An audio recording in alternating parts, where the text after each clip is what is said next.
for being here. It's lovely to have you. It's great to see this room full of faces to enjoy poetry. So sincerely, thank you for being here. My name is Bonnie. My pronouns are they, them, and I'm the poetry event coordinator here at Brookline Booksmith. Today, it is of course my absolute pleasure to host these four incredible poets, Will Schutt, Keith Jones, Adam Scheffler, and Debora Kuan for our third Thursday's poetry reading series. Before I do introductions, I have just a few housekeeping notes. Firstly, copies of all of these poets' incredible collections will be available for sale at the back counter over there. I encourage you to support their work in whatever way you can. If that means buying a book, just following their work, complimenting them after the event. Again, very worthy of... Oh!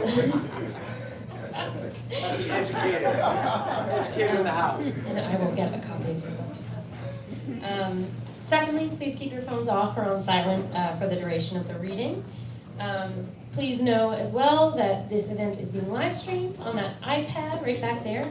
For the most part, our audience is not visible to our live stream viewers, but if you don't want to be live on YouTube, just avoid walking in front of it and you'll probably be fine. Finally, we will have a Q&A at the end of the event, so hold your questions to the end, but definitely have them ready to go. This event is also part of a monthly reading series taking place on the third Thursday of each month here at Brookline Booksmith. Our August lineup is listed on our website, so if you would like, you can check it out there. And now for introductions. Debora Kuan is the author of 3 poetry collections, Xing, Lunch Portraits, and Women on the Moon.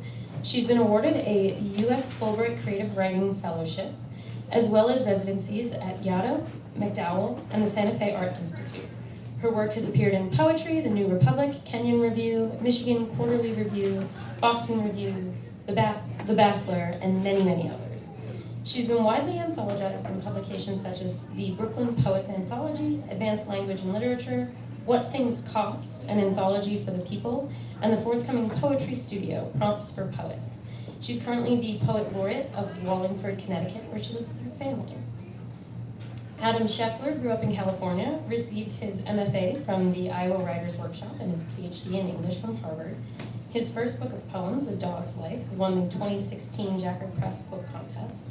His second book of poems, Heartworm, won the 2021 Moon City Press Prize and just came out this winter, and you can check it out on my counter.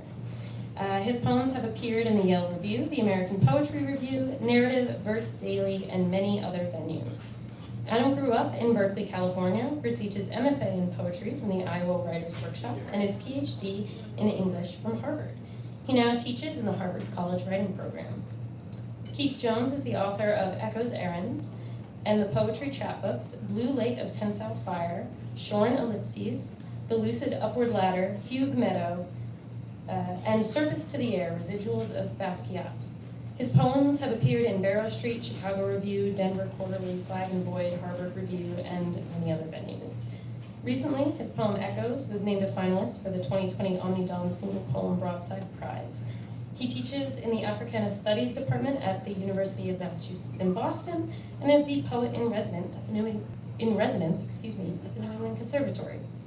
And finally, Will Schutt is the author of Westerly, winner of the Yale Series of Younger Poets Prize. He is also the translator of My Life, I Lapped It Up, selected poems of Eduardo Sanguinetti. Thank you. Fabio Genovese's novel, The Breaking of a Wave, and brief homage to Pluto and other poems by Fabio Pusterla, which you can check out on the counter. For his translations of Fabio Pusterla's poetry, he received the Razis del Paci Award from the Academy of American Poets. He's also the recipient of a National Endowment for the Arts Literature Translation Fellowship and the Amy Lowell Poetry Traveling Scholarship. He currently lives with his wife in Prato, Italy, where he works as an independent writing teacher, literary consultant, and translator. Everyone, please give a warm welcome to these four incredible poets.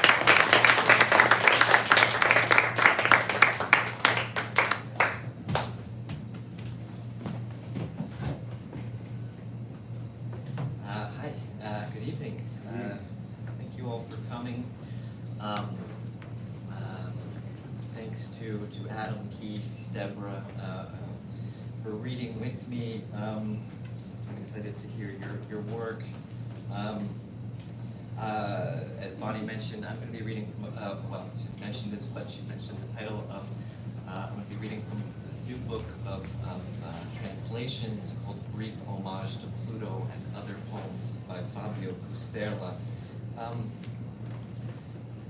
Usually when the few times that I've read from this book thus far, I usually read a few passages from the translator's introduction. I always think if that is available, that's a good thing to read, and not only to get a sense of the poet or the author, but to get a sense of the translator and their approach to translation. But I know there are four of us, and so I'm actually just going to skip that part and leap into the poems. Suffice it to say that Fabio Custerla is a contemporary Swiss-Italian poet, born in 1957. He lives in a very remote part of northern Italy, near the Alps, the pre-Alps technically, near Lake Lucano, and that's a landscape, that alpine landscape that features prominently in his work. I've translated two poets assiduously, Edoardo Sanguinetti and Fabio Custerla. They couldn't be more unalike. One of the rewarding things of translating is that you can be very different people. Briefly, one of the great differences was that Edoardo Sanguinetti was not alive when I was translating his work, and so I never got to speak with him, but Fabio is very much alive, and is a friend, has become a friend through this. My publisher has included the original work next to the translation. I don't know how I feel about that. It's quite a lot of pressure on a translator for people to, are going to be checking your work, and there's a pressure to be more literal, I think, than I tend to be. But the good thing is that I can read a little Italian, and I will read just so you get a sense of what Fabio sounds like in Italian. The first poem is called A quelli che verranno, or To Those to Come, in my translation. A quelli che verranno, allora voi che volgerete lo sguardo verso di noi dalle vette dei vostri tempi splendidi, come chi scruta una valle che non ricorda neppure di avere percorsa. Non ci vedrete dietro lo schermo di nebbie, ma eravamo qui a custodire la voce. Non ogni giorno e non in ogni ora del giorno, qualche volta soltanto, quando sembrava possibile raccogliere un po' di forza. Ci chiudevamo la porta dietro le spalle, abbandonando le nostre case sontuose, e riprendevamo il cammino senza meta.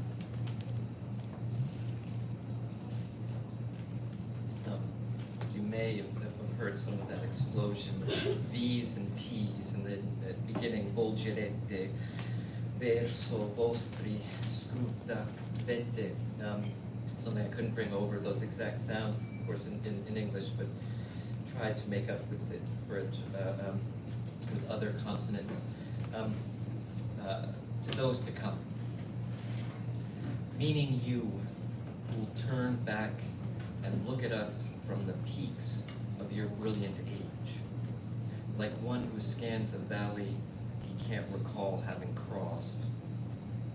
You won't see us behind the screen of fog, but we were here ministering to the voice, not every day, not every hour of the day, only from time to time, when mustering a little strength appeared possible. We closed the door behind us, leaving behind our sumptuous homes and picking up the path again, drift on.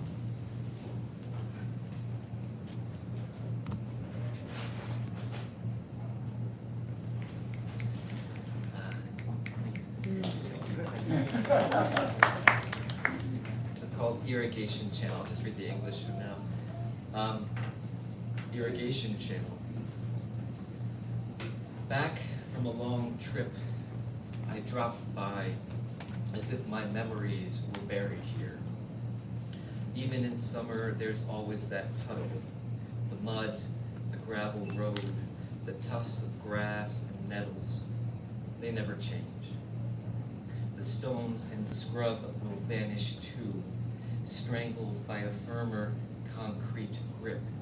One of these days, maybe before our forgetting has begun. But for now they're here, and this desolating landscape is the one I chose for you. The last house exposed to the wind and light. A plain, nearly always deserted, mean-looking, sluggishly traversed by an irrigation channel. I smoke. I stand on the bridge. I toss an extra cigarette into the dark water for you. It's a ritual signifying nothing, less than a ritual, a habit. I used to bury them under the flowers with my father and wonder what my mother must have thought about that tomb of tobacco. Ghosts, vandals. Or maybe she guessed and out of modesty kept it to herself. In any case, full flavor blend, a coarse, mediocre cut from Maryland, a brand of reds bricklayers smoked, or so they say. Parisienne, the name alone conjures shop-worn dreams. Girls gambling on stage at Moulin Rouge, the lights in Pigalle, the mothballs of an era, Bibi.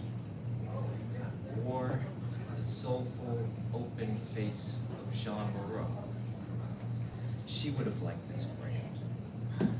But today, out of nowhere, 5 ducks turned up on the embankment, almost frightening me, regally slipping into the water, swimming against the weak current, and one of them turned a moment to face me.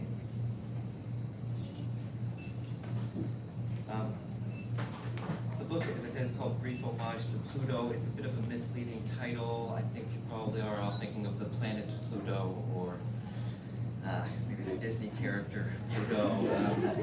It refers to neither. It's more serious. I mean, I wish it were more serious in this way, but it refers to the god of the dead, sometimes called Pluton. I mean, and certainly I've been drawn to some of the more elegiac poems of Fabio's. But I guess I should say, I mean, Pluto is seen as a good god, or as a sort of foil to Hades of the underworld. He's associated with wealth, mineral wealth, and I find that if you have the book in front of you, they're long, one stanza poems, relatively long for a lyric poem. And for me, I always thought they look like they're sort of going down into the earth as they unfold down the page. This is called Up and Down the Steps of Albagazio. Albagazio is the village where Fabio's from. Up and down the steps of Albagazio. Houses on cliffs, minor asperities, a child in mind. And crosswise, the Breva, a wind taking the lake at a slant, a shapeshift, sweeping down from St. Martin's Pass, hugging the rocks and roads, then gusting past Gandria, where the water widens. It is an evening of strong winds when I descend the village stairs as if in a chorus, my hand gripping a stretcher that swings and grazes the walls, and at every turn scrapes away white dust, a final coat of lime for Erminia, the kind lady who died somewhere else and is now returning to her balcony of tiny flowers. We pass into the dark, testing each step down as we negotiate the steep flight and narrow porticos. The lake below drops from sight, but we can hear it, darkly lapping at the docks, and the tarred wooden hearts of boats groaning. Doors open, and faces appear. They don't say a word as they watch our strange procession lumber down to the black houses of sleep. Yet something rises from the bottom, a thick, moist draft, a handful or swelling of air slips in and demands a hearing. Unlikely life rising off the water, still formless, yet already present, already lording its disembodied existence over us on our way down, and keeps climbing like faint smoke. Ancient steps, the steps of Albagazio, where the living and the dead brush past one another, mumbling their hellos.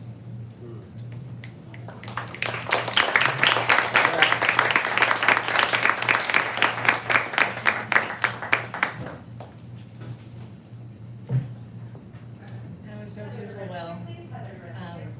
Wow. I don't want to follow Italian poetry because you can't top Italian poetry, but I will do my best. I just want to say it's so amazing to see a full house. I work in publishing, and all we ever hear is bad news, I think. The phrase death of publishing is bandied about often, so it's just wonderful to be here and to be among people who care about books and literature. I will be reading from my new book, Women on the Moon. It officially comes out September 15th, but I do have advanced copies here with me tonight. It's a book about motherhood and misogyny and the particular pressures that mothers of color face in a white patriarchy. So when Bonnie asked me to read with 3 male poets, I said, perfect. No, I'm very honored to read with all of them. We're very accomplished poets, and I'm excited to get to know all of your work. So the book is structured in phases of the moon, and each phase of the moon represents a stage of life for a person who is born female.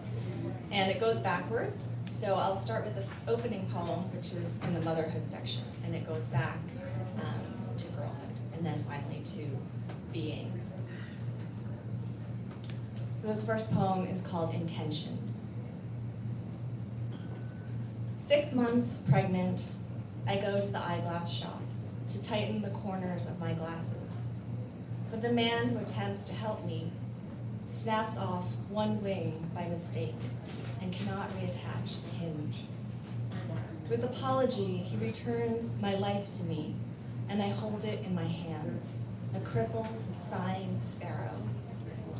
Lunchtime faces near and recede, plates of melted custard, a pizarro of emphatic chatter.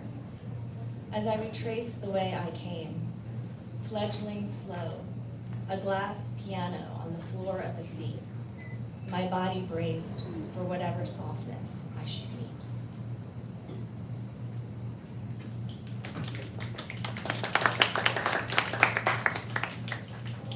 So as the poem states, I retrace the way I came, so the book retraces the way I came. Throughout the book are scattered poems that the speaker imagines herself as the moon goddess of Chinese legends, Hang'e. She lives forever on the moon, away from her true love, who dies on Earth. And so the speaker in the book imagines herself in various stages of life as the moon goddess. And this one's called Moon Goddess as a White Woman. Apologies to the white women in the room. You can't choose to be anyone, so you choose to be her.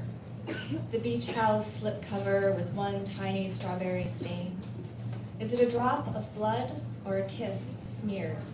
It doesn't matter. Say doesn't, enunciated. Tip the dreadlocked blonde barista extremely. Take pains to drop your chin into your chest, as if your head were hung by a string. Cat-cow like you mean blessed business. Open the heart. You do. You're the cat. You're the cow. You're the only goddess who looks in the mirror and expects to see a white woman. You small talk like a lizard in athleisure. The leather keychain on which you sport your life is personalized with burns. You scrape your teeth on clean lines, teak, hygge, the fattest soy wax candles you can find. So you can't wear spring colors without a pink undertone. You can still be pastel curious in scrubs as a last-minute Halloween costume. When you speak of our brutal history, you say we, you say us. You overstuff with tissue paper. You don't mind hydrangea. Things that terrify you, phone banking without a script, brain-eating amoeba, lighting a match, pawns. You work from home, change your life, zero waste, life coach, sage. Hold everyone's cold hands at the holiday table and pray as if you know how.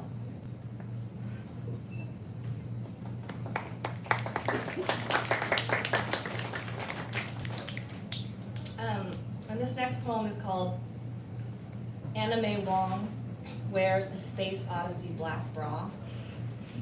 It's based on a bra that's actually called a Space Odyssey Black Bra. I believe it's Victoria's Secret, but it may be another company's. And it begins with a quote from Anime Wong. I think I left America because I died so often. She looks smashing, a high wire balancing act, featherweight over the trapeze ribcage. Huzzah, and the capsule door blows open. She mouths hello, half oxygenated in the recline of odalisque. Here, her stash of strawberry ice cream paste and packets of freeze-dried coffee. There, her impromptu fantasies of hot Jupiter and hashtag Mars. Girls in the outer stratosphere, can I get a holler? Even if I can't runneth over these cups myself, or push up a push-pop lollipop, I am armored in this black SUV bra, a working warrior woman. We space cowgirl rockets hovering over the sales bin, linked by listicles and blistered by birth control. Come all ye female faithful, be you joy, magic, outrage, or even the legendary hormones.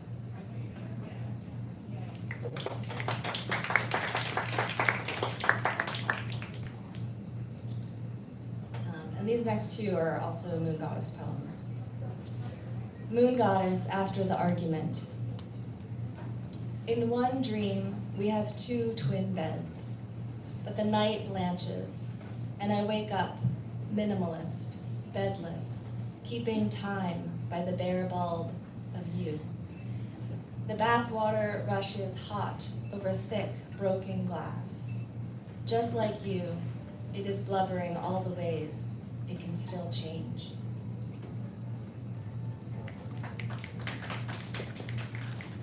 And this is the Moon Goddess origin story. Say a woman leaves you for the moon. Say you discover after turning over the quilted page, she's drunken the elixir, she's gone. Ghost of indented slippers, pulse thumping beneath your birdless ribcage. Say today your bread is tasteless and stiff at the snout. Say you nudge it there in this hurt, piggish place.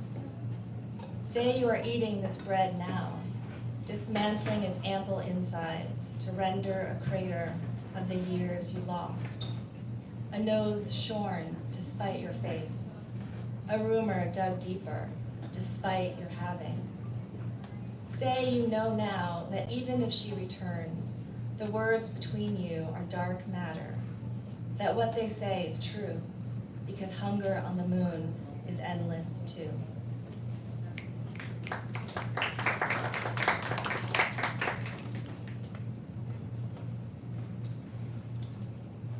And then I'll read 2 poems from the childhood section. This one's called Dairyland. It's after a photo by Joel Meyerowitz. It's a really beautiful photograph of a little girl. She's riding a horse up to a concession stand in Provincetown. And I really love this photo. And then when I looked to see what it was named and when it was taken in July 1976, which was a couple months before I was born.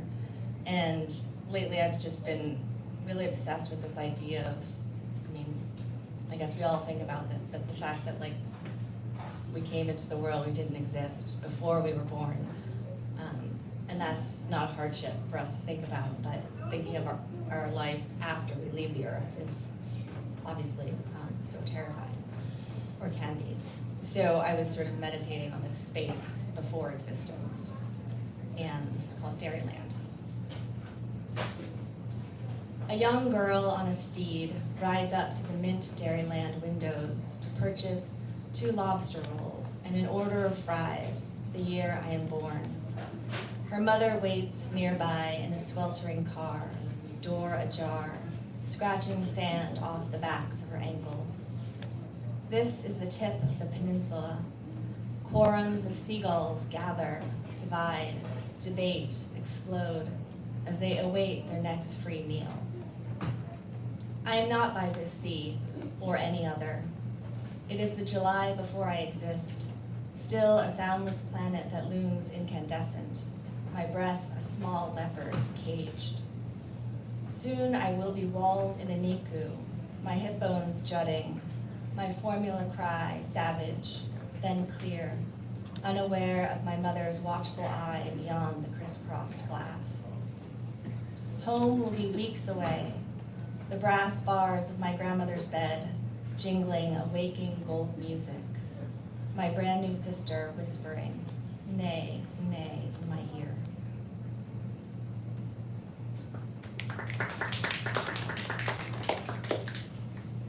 Thank you. And then I will end on a poem called Reputations. You should know he might come sniffing at your dormitory door late one stormy May night, as hounds are wont to do. But this hound you know, and you're not even the least bit afraid. You can hear his fingers riffling in from the whinge and bang of your mail slot, because your vaunted halls are archaic like that. Bronze stars nailed outside the windows of rooms young men decades before left abruptly to answer the call of their dying. Gothic doors so heavy they leave you breathless. Down the hall, your good girlfriends will try to steer him away. She's asleep, you'll hear them hiss, feigned conviction thick. You should go home, you're drunk. But of course he doesn't. He'll chant your name like it's sport, until you let him into the railroad car of your single. Desk here, chair opposite, width of your room, the long twin bed exactly.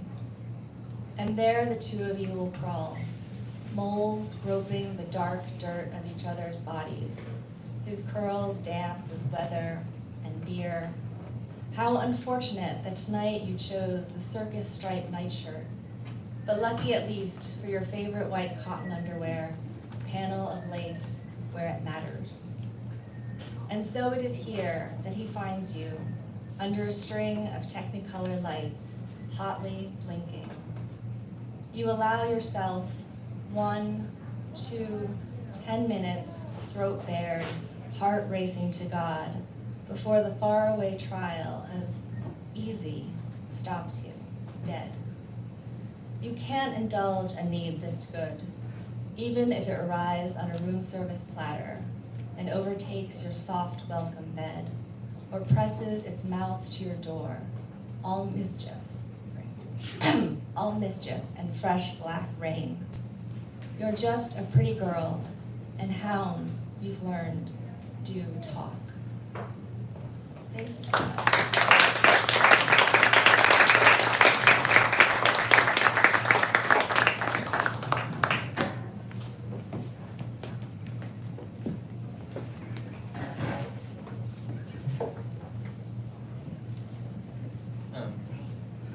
That was really lovely. It's an honor to read you three.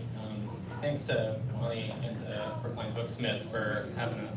This is really a treat. So I guess I should warn any parents, because these are just like PG-13, I would say, rated poems. The first one is like about death. So in case that's a concern for you with your kids, I thought I would just mention that. So I'm going to read one poem from my first book, A Dog's Life, and then the rest of the poems I'm going to read other three poems will be from my new book, Heartworm. So this is called Contemporaries. Every dog born at your birth is now dead. Every bottlenose dolphin and beaver, every mallard and mountain lion.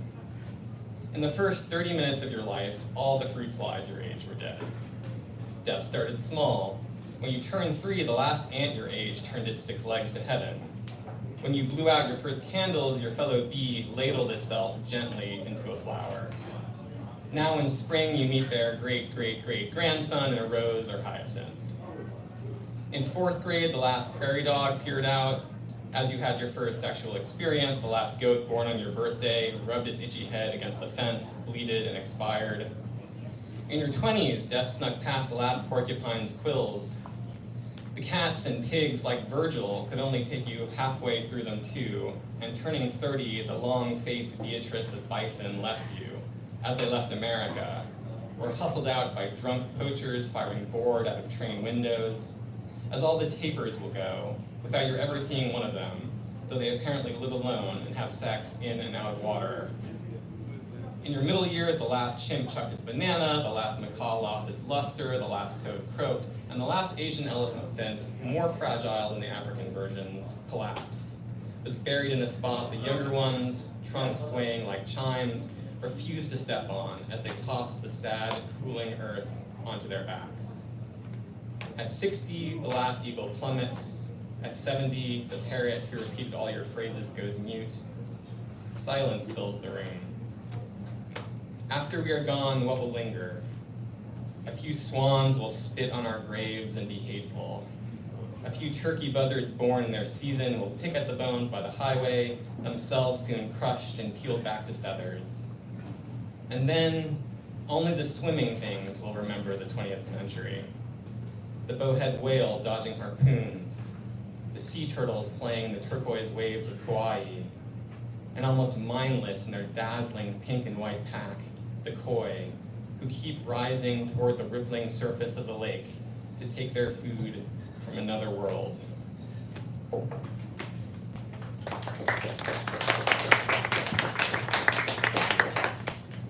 So I'm going to read you another animal poem next from my new book, but they're alive in this one. So don't worry about that.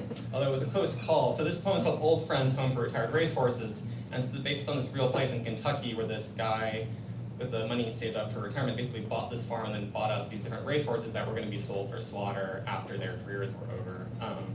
So you can go there and see a bunch of really neurotic racehorses trying to learn how to relax after a lifetime of being forced to compete. And so I guess the only other things to know about this poem is that if you're familiar with the Kentucky Derby at all, you know racehorses have these fantastic names. So like I'm Charismatic and Amazombi are racehorses that turn up in this poem. I have 2 epigraphs, but I'll just read you the second, which is from PETA, which is of the thoroughbred racing industry, sends an estimated 10,000 horses to slaughter annually. So this is Old Friends Home for Retired Racehorses. I went to the farm of retired racehorses, long necks reaching over the planks to snap at the air, or cribbing at their fences with long, hot faces, graceful, tired, and irritable in the June hot summer sun. I walked into the fields feeling shy as the youngest boy in our group, only 4 feet tall and urged on by his dad to hold the carrots out in his shaking, flat-held hand. Loving in spite of myself his fat dad in army pants and impenetrable shades for the way he stroked their faces, stood up to them when no one else would, suggesting a life lived with animals, confident and exact, like a man surprising his wife, asking her after decades to dance. I went to the farm of retired racehorses, listening as the guide told us of how they'd been kept in stalls 22 hours per day, so they'd confuse speed with freedom as they bolted down the track. How, no longer able to race, they'd been sold for slaughter, then saved by a journalist from Boston who'd had an idea to give them these green-brown fields this long afternoon. I went to the farm of retired racehorses and was glad I had come, loving how I'm charismatic leads blind and biting rapid redux to feed, how violent Amazombie is given 2 goats like 2 wives to shush and calm him, to proceed like an honor guard as he steps from the truck, how Silver Charm, their most famous horse, runs up to the fence with a halt and flourish to greet us, like a boy on a motorcycle showing his skill, or a freedom fighter after liberating his people, torn still between strife and this moment in which he can't quite believe, this sighing in the grass and nothing to do, his shadow stretched thin and riderless. Okay, thank you. So, let's read 2 more. Next one I just thought I'd read you a poem I had fun with. So this poem came from watching a bunch of YouTube videos of Jeff Goldblum and feeling jealous of kind of how witty and charming he seemed and wishing I could be that way. And also just coming from the feeling of like the relentlessness of being yourself, that every day you wake up and you're the same person and it just gets very tiresome sometimes. So that was sort of the origin of this poem. It's called I Want to Be Jeff Goldblum. I want to sweet talk everyone I meet. I want to have a silver tongue. I want each time I sit down to write a poem to think, this is going to be a Jeff Goldblum poem. I want to murmur and stutter like butter, like velvet. I want to be the nice Jewish boy that I already am, but raised to an art form. I want to wear dark glasses and leopard print suits, be so effective even I can't tell if I'm full of shit, as I dodder on, exposing an inner vacuousness that, admit it, we all have, but that I, Jeff Goldblum, in my best moments, rise above. I want you to sneer at me, then laugh and feel good in spite of yourself. I want my former co-star Glenn Close to call me charm personified. Let me wake in the middle of the night feeling a pulsing, throbbing desert of bare worry in my chest and say to myself, it's okay, honey, you're Jeff Goldblum, and be 100% correct. Let me be injured and carried on the back of a pickup truck as it floors it away from a tyrannosaur. I want objects in the mirror to be closer than they appear, and I want to be that mirror. I want to save the world from aliens with Will Smith. I want to be a smarmy sea captain whose white whale is Bill Murray. I want to slowly morph into a fly, growing hundreds of compound eyes and becoming more and more grotesque, less and less lovable, until my lever puts me out of my misery, but then wake up from it all like a bad dream, and then win Best Actor at the 1986 Saturn Awards. But I fear I will never be Jeff Goldblum. I fear I am no more Jeff Goldblum than I was 10 years ago, that I made zero progress Goldblum-wise. Though I've watched all 70 Jeff Goldblum films, I have not grown an inch taller or more charming. That is the tyranny of fandom, of being a fan, which is to wave cool air over a being who disregards you, who lolls without eating grapes in Egypt, and can't really help you except to enjoy them better. And I know if I live 1,000,000 years, I will never ever be Jeff Goldblum, that there is only a terrifying stretch of me-ness waiting for me, day upon day, until I wear out.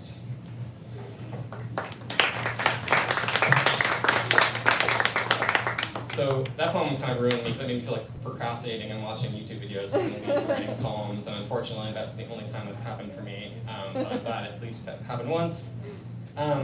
So I'm just going to read you one last poem. This one is inspired by Allen Ginsberg's poem, America. It's called Dear Florida.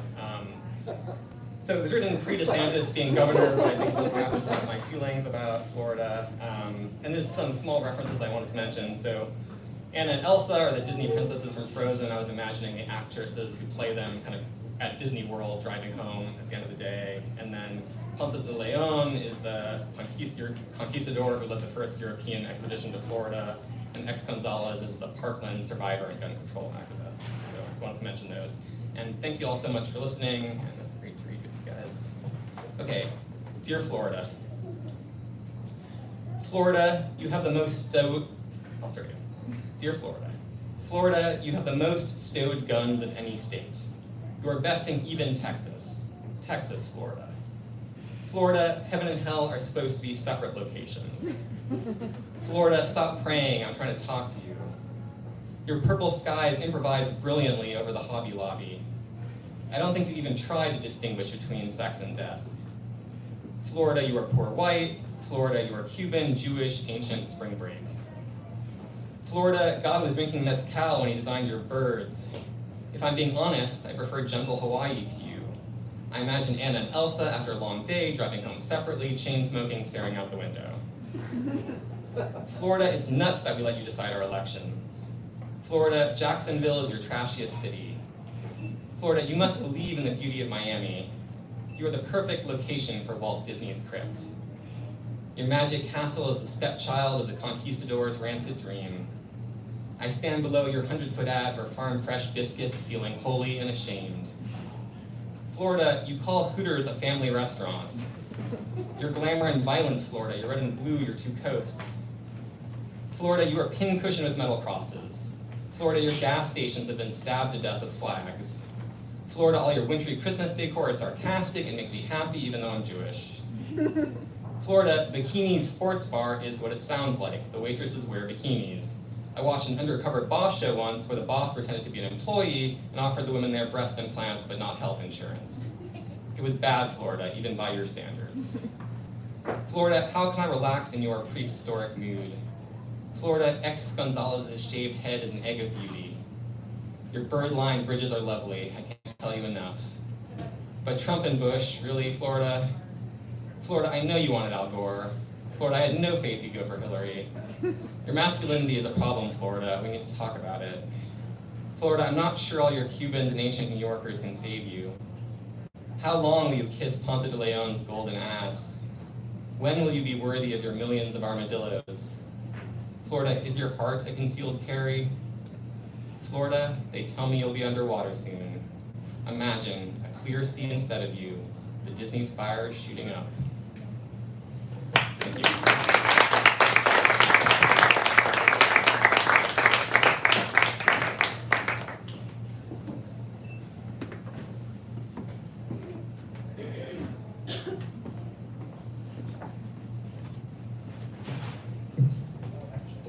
I got to come on after Florida.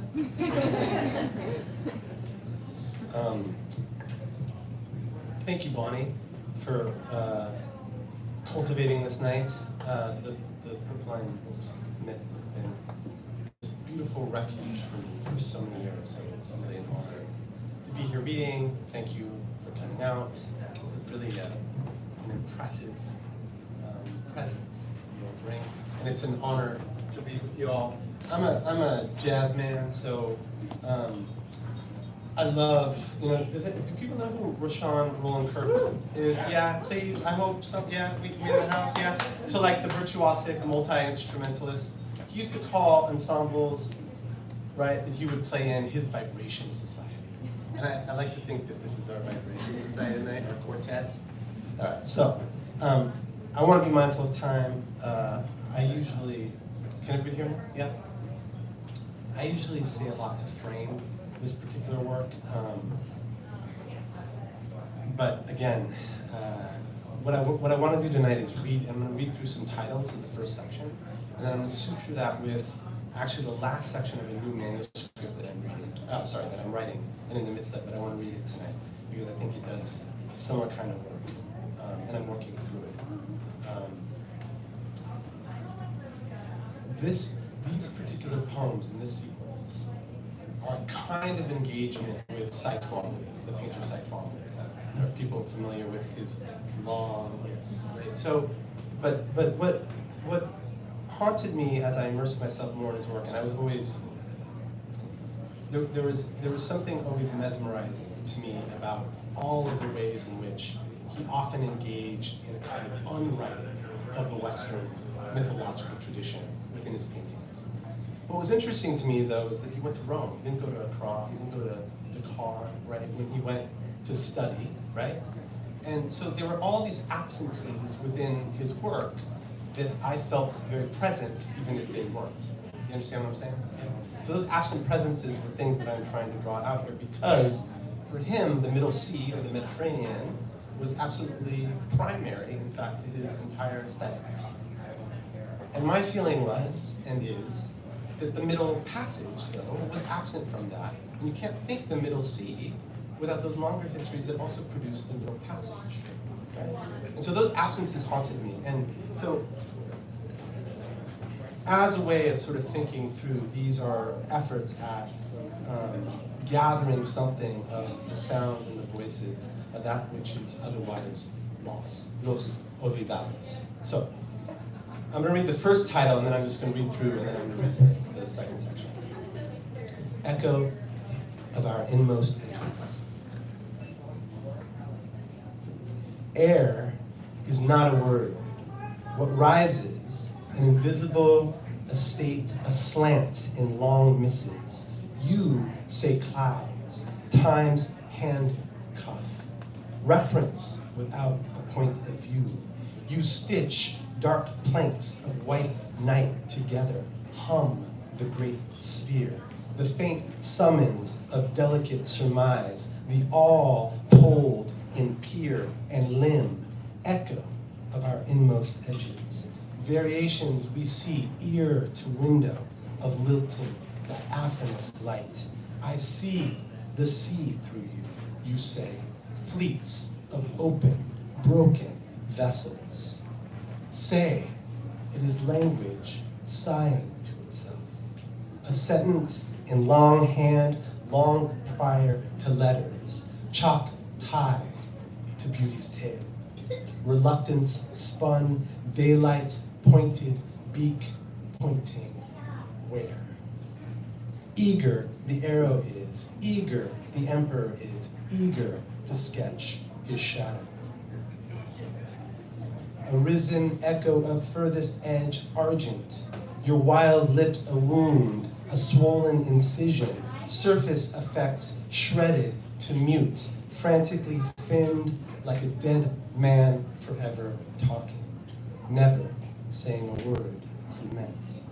Chatter worn as the wound over the actual grows fonder, more profuse, bridles a bit, a torrent now, this prize cut, this creased propellant, where needs tremor, spills out, drips, seeps, presses up some rusty ledge in you, you crawl, you slip, you overstate the sparse tilled passage, the graven burrow you still furrow, you still flounder in.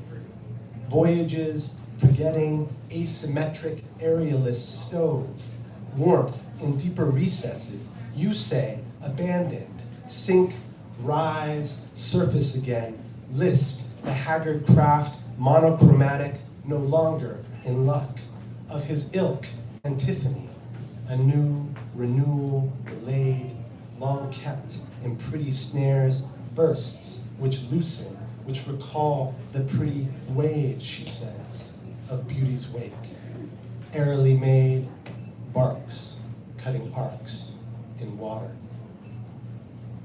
No palm tree, no laurel, no swan, you are sharp feeling, rushed, exitless fall, arc life to infidel, like speech to stutter. Lifts an archaic curse, note how day's encumbrance took eons, she said, hammered thin, fine, Crater Lake light, oblique. Hoofbeats, mad rush, fumes of final days, turning you, yes, contemporary, most alive, drifting up from long ago on bone white night, you like radio, you like song, you soften me, strip me bare, which is why I like your white cliffs best, bald into paper whites, a plinth, beginnings echo, revenant echo, forms echo, prow, stern, keel, blue streak of ore bled through all aspects of. Enter walls, discrepant waves, backbone of seeing's boat, hoofbeat, beat slap of skin, lost at sea. Sea is west, where sunset is. Sea is the weary need of feather, of wood, where I, too, look and tire to float. No cure. Ornery, first language, then not, then nothing. Wrists elaborately bound, dissolves little by little, she says, a field of false time. It's not worth explaining what ritual does not preserve. My voice scribbles it. The imperial city surrounds, its history so blue, slurs my lust for you, Nomakia. Middle sea, middle passage, mechanical, blind, oceanic way, man overboard, woman overboard, thrown, still thrown, leaping.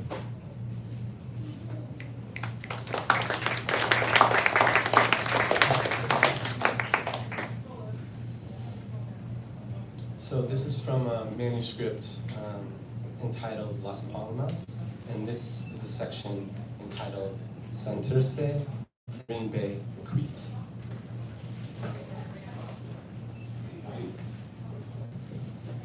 We wandered over rivulets, stone-smashed sun and sage, holding old epiphanies.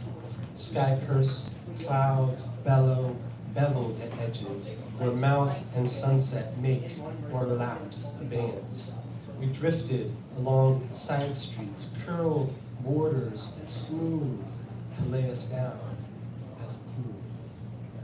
She'd often say, Minotaur, woven serpent, blessed flower and gown, long tresses, horn vase, and bullish hands, hard on evidence of desires, in sequences unmet. You walked thin strand, thick Anansi. Your mother decamped to sleeping, wrapped as an oasis of brown, suspended stories as odysseys, as eyes stuck to you, sea girt and madness governed, but for thread. Threats, senses, so inner, I could paint when I saw you there. Lustrous in disavowal, abandoned to the sacrifice of thirst, epithet, stinging cigarette, and beer foam. The daughter of the daughter of. I see your enumerations. Nurse the son that was not the son, not freeborn, but bound to schism and rank. Current figurines in windswept grove, raked to mounds that hid the function of artifice, lost sky, lost web, lost mirror, lost path to the sea of our likenesses, not trail, but derived, sacred tide, charred and brittled, copy of a copy of. My father, anamorphous, knee, forearm, shattered breastplate, I can only see polis as body, cruel potency, formed, reddening, wheeled, occulted shield of sun. We danced, antic, beheaded ghosts. His mother swaddled him in dismay, plinth, Phoenician vows he was in his gradations, superseded, inscribed by thorns coagulant, bear not blood nor lament, but inscriptions wild elegy, soothsayer in his ancestral ward, out of time, out of place, out of body, you give to me, poultice, almanac, hide blade, bone ash, wreckage mask of bellicose hair. Of monstrous birth in monster given, which half savage, which thrown as tribute. The remainder as victories of penalties in upper rows of wing and veil, that ours illicit would, but by deceit's wonderment, grow. That we were melting in rooms attuned to weather. A shock of baby born in crossroads and roar of empire, abrasive stone, languid, liquid light out of hardship swallowed the star of us in us, tapering our own exilic anecdote. Taboo like ore or atlas, we echo within, topos of emanations. You at the front door turning, I too walk the walk, refuse the quandary of your vehicle. As she had, as you had, as I in the black sail of sacrifice did, letting you know I died. Clothes pinned to morning light, gown of destiny's skin, skein of the mother you were and didn't have, of the wife who was daughter of a daughter's epic refusal, born to be of gift, then barren. All the ties of strings of laces, iron rock bench, and the father in the guise of a bull, bellowing, sword in hand, clutched at, wielded, pierced. It was he who must betray her, her weeping in thread, a lone word, a lone prefiguration, the forests burned ontological, islands that couldn't escape themselves, adject to, a cup of poison, the plantation and its deeds, and there, a land inside our various misbecomings, inundated, amputated, in ways that seem unbefitting, contoured underneath, within the sheath of fragment, shorn serenity, spiked teeth and inlaid maze, its body, our bodies, aporia. Thin decades, the palace predeceased. I am the fourth ladder, my daughter says. My ambulant, climactic sojourn through rugged, serrated night, through a congeries of backlit rooms emitting forever phantoms, we still see the I of it, seasick and sea redundant. Tell me what you think you know. Is land, is uprooted air, is him, is vibration, rift, we, oceans of where we were, diaspora, diadem, points of light awaiting us, we who played the keys to doors to shattered glass, to stone that unabsolves us, its spirit, carmine and branch, painted below, eager window and willow seed, of basalt, of hazards formed of embroidered edge, alluvial, our crust returning, the waters ripple and weaves outlets of time. Griot in the backseat, singing us, no way, long way, home. Thank you.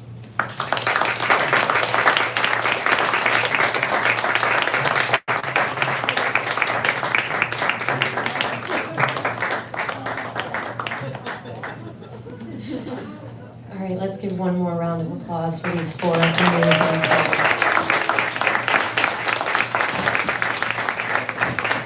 Thank you all for sharing your work with us. We are going to have an audience Q&A, so if folks have questions for our poets, feel free to raise your hand. I'll call on you. Yeah, go ahead. So I have two questions. One for you, Will, that I call you Will? Yeah. And one for you, Deborah, same thing? Okay, cool. So first of all, Deborah, do you know what day it is? Do I know what day it is? It is July 20th. Do you know the significance of that day?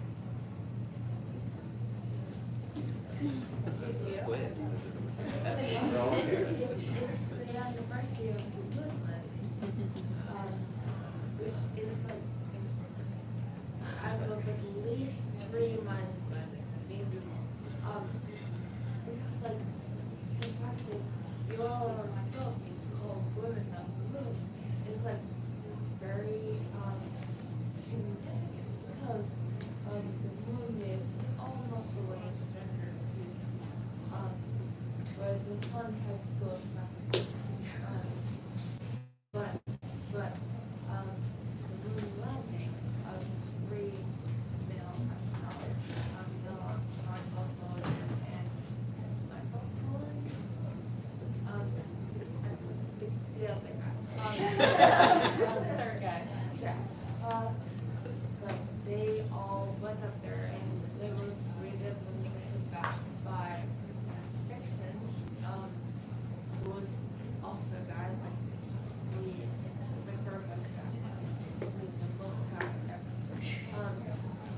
but also their spacecraft was named Apollo, Apollo 11. And that's the name they got it. And like Apollo was also a god, and he was the god of the sun. So it's, and like since they were all of the United States, since it was like the space race was like very much like oh we're like the US, look at us, we're so USC.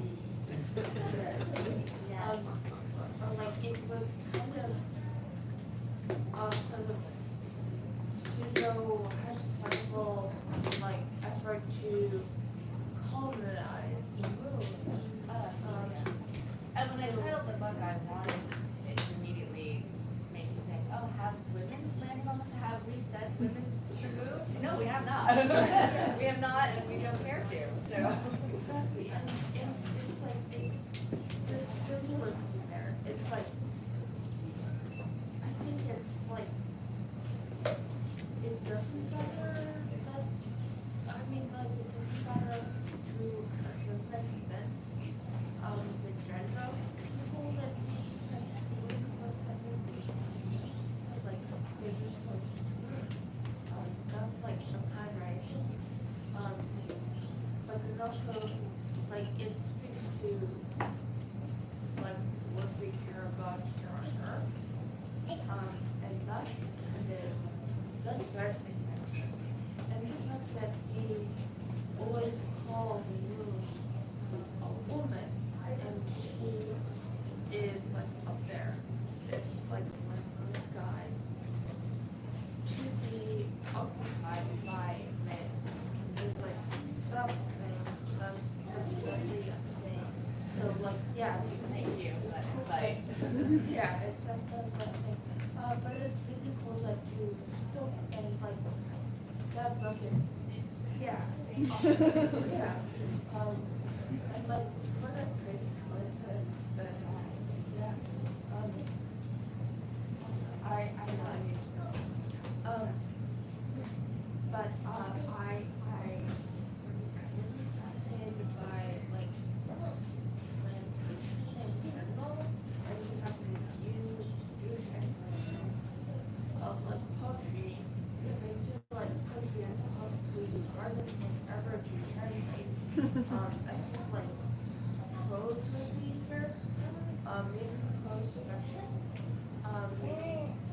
maybe, prose nonfiction for sure. But I could probably speak to that because I've done a thing of prose as well as poetry and science thought, and well, it depends on what kind of prose. There's some great literary prose that's quite difficult. You could say though that yes, poetry, translating poetry is difficult, and or translation is impossible, and translating poetry is impossible, but that actually gives you a great deal of freedom to say, okay, well, you can't do it, so might as well, and so I do think there's a, you know, it's a difference in thinking about genre. You're sort of when you're translating a poem, you're thinking about how does it work as a poem. I mean, certainly paying attention to what it sounds like, those things that sort of start to take, or what's it doing at the level of the line. So, I mean, they're different, but I do think, I mean, there's a sense that, oh, it's just, translating poetry is so challenging, but they're different types of challenges, and prose can be also not quite difficult. But thanks for that. I have a question. So first of all, thank everybody for sharing. Another thing, and this is going to be directed to Keith and Adam in particular, we have a blessed opportunity in terms of young people who are here, and I wanted y'all to share something specific to them. So that would be my ask. You should go first because I'm worried. I don't know where my kids are. Two of those kids I can't find. Do you know where they are?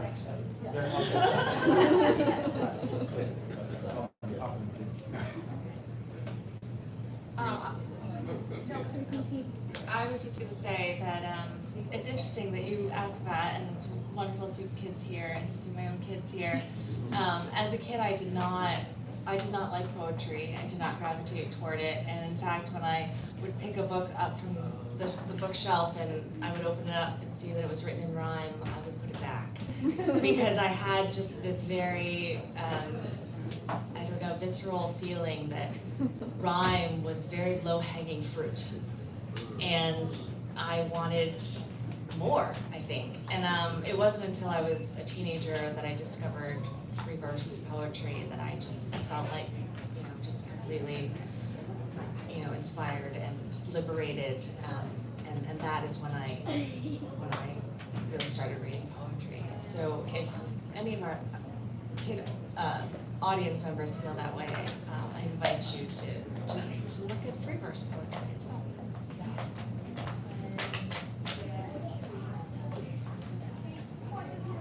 I mean, this is a very daunting question of what's nice to do, but I guess I would just say that fun and playfulness are like totally compatible with poetry, and just starting off with like song lyrics you like, or funny things people say, or like funny turns of speech that you notice, like that's all the way to just, I don't know, play around with the world around you, notice more about what people are, how they're communicating, but like feel free to ignore stuff that bores you and that you don't like, and just like, you know, try to find stuff until something actually clicks.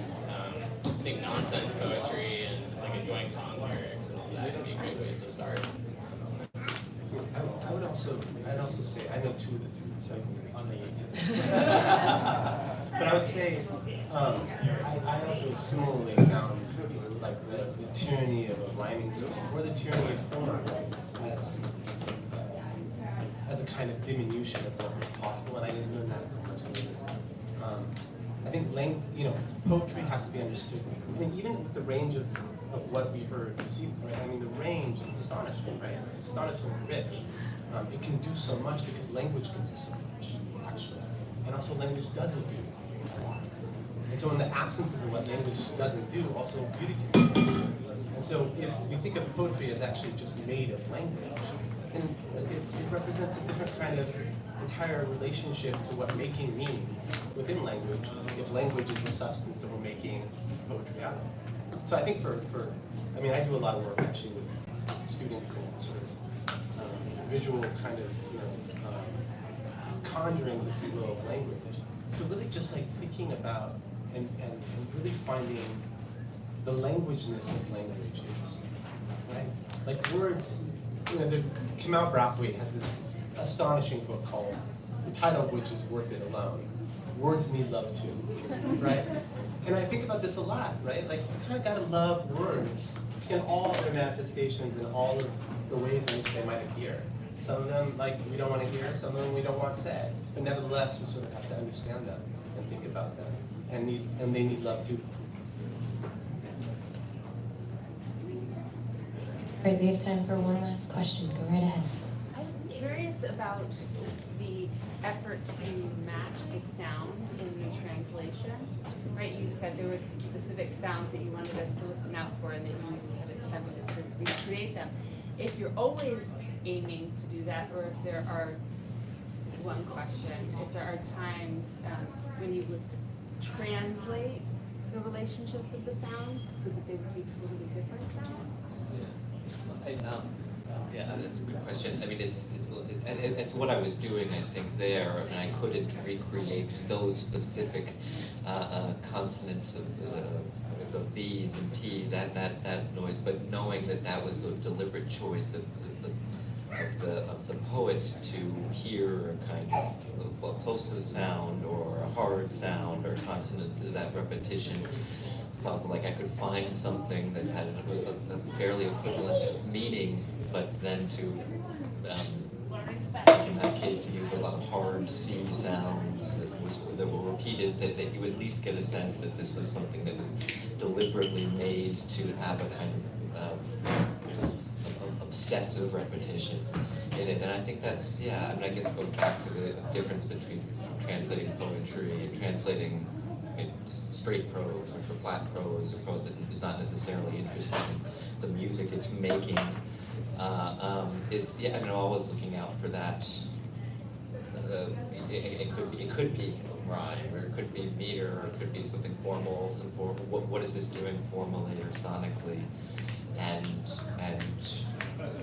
trying to find, I guess, a dynamic equivalent, you might call it, rather than a literal equivalent of, well, I've got to find something with a V and T here, and just repeat that.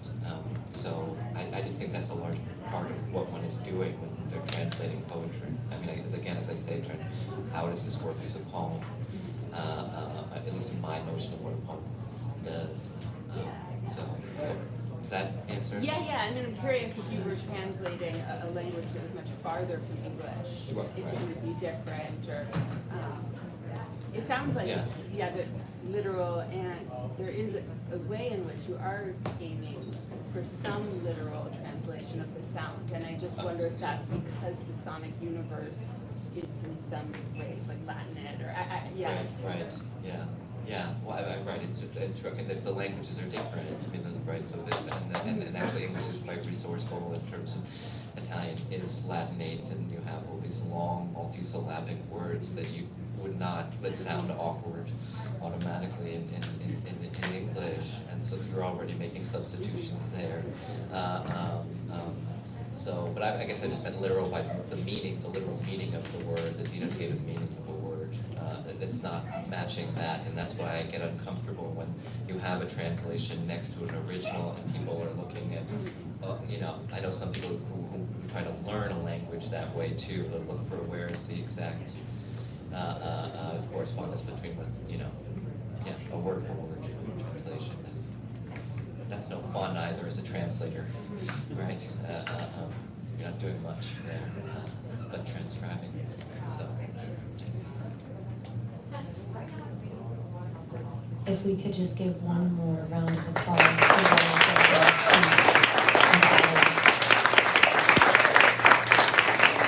And thank you to our audience for your wonderful questions, for being here, for enjoying and appreciating poetry. It's wonderful to have you here, so thank you. Yeah.